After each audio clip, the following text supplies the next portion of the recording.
안녕하세요, 김선생입니다. 이번 시간에는 단면 치는 것에 대해서 설명을 좀 드려보고자 포스팅을 시작하게 됐습니다. 역시나 이거 지금 사용하고 있는 건 NCS 2D 도면 작성에 대한 모듈 교재를 바탕으로 설명을 드리고 있습니다. 그래서 일단 그 내용 중에 한 페이지인데요. 일단 보시자면은 단면도를 했을 경우에는 이렇게 안 보이는 부분은 점선으로 표시하지 않고 이렇게 단면 친 부분에 대해서만 표시를 한다 라는 것이 설명되어 있는데요. 그런데 저건 둘째치고 일단 가장 많이 틀리는 것들이 이제 여기서부터입니다. 그래서 절단면의 안쪽, 이제 안 잘리는 부분이죠. 즉 이제 앞뒤 거리 또는 이제 위아래 폭 되는 부분들. 그래서 이 내용들은 제가 토상에서 다 설명을 드렸습니다.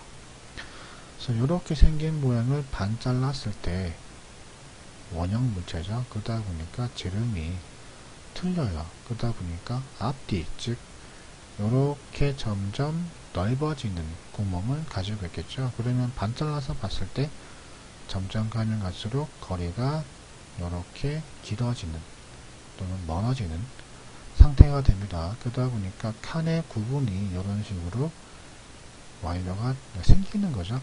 자, 그 다음에 이 부분 같은 또 각져 있잖아요. 그래서 그 각진 부분에 대한 이렇게 경계 부분도 실질적으로는 다 보인다 라는 뜻이 됩니다. 그리고 칸의 구분을 만들어줘야 이해하기가 더 좋고 실질적으로 맞는 모양이고요.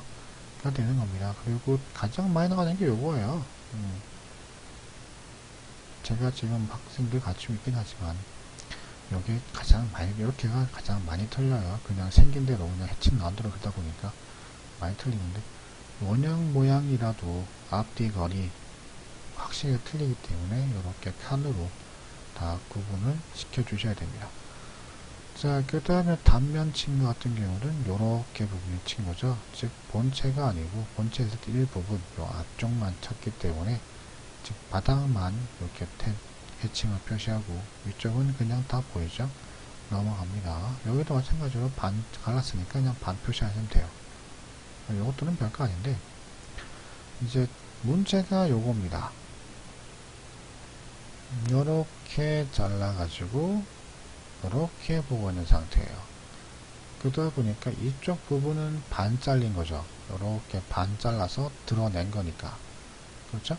근데 이쪽 부분 같은 경우는 요렇게 경계에서 밑에만 날아간 겁니다. 그럼 위에는 남아있어요. 즉 옆에 튀어나온 건 요렇게 남아있다는 뜻이에요. 밑에 날아갔으니까. 그럼 요렇게 아래쪽만, 즉 센터에 있을 때 아래쪽만 단면이 들어가는 모양이 나와야 됩니다. 여기 선 나와 있는 것들은 단면 치면은 안 보이잖아요. 이렇게 그냥 보이는 부분밖에 안 나오기 때문에 점선으로 표시하진 않습니다.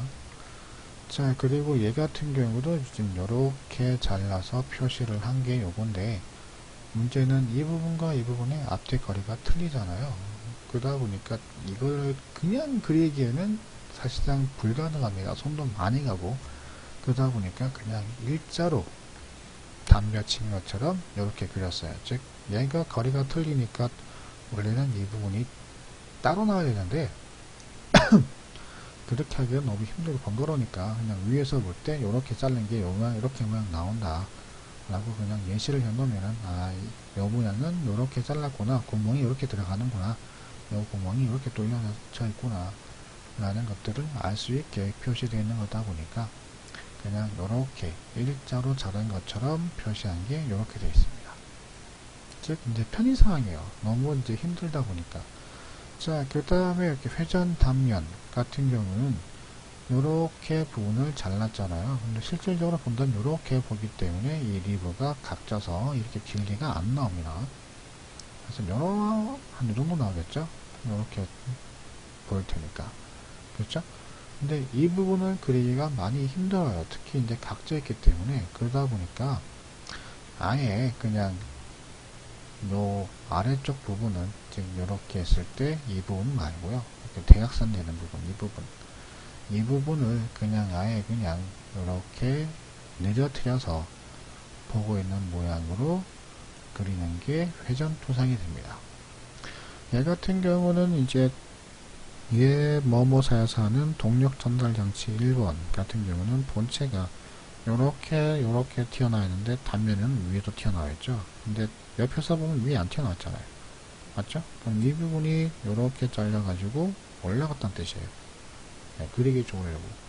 근데 엄연히 모양은 이 모양이 아니기 때문에 옆에 측면에 요렇게 잘랐습니다. 그런데 이 부분 그리기가 너무 힘드니까 그냥 살짝 돌려가지고 요렇게 모양 나오게 그린 겁니다. 라고 일단 약속을 한 거고 규약이 되어 있는 겁니다. 그래서 이렇게 표시하는 게 회전투상. 자, 그 다음 이렇게 되어 있는 건 일단 투상되어 있는 건데 요렇게 잘라서 보고 있는 거죠. 구멍이 다 보이게. 자, 근데 리브 같은 경우는 단면이 안 쳐진 거잖아요.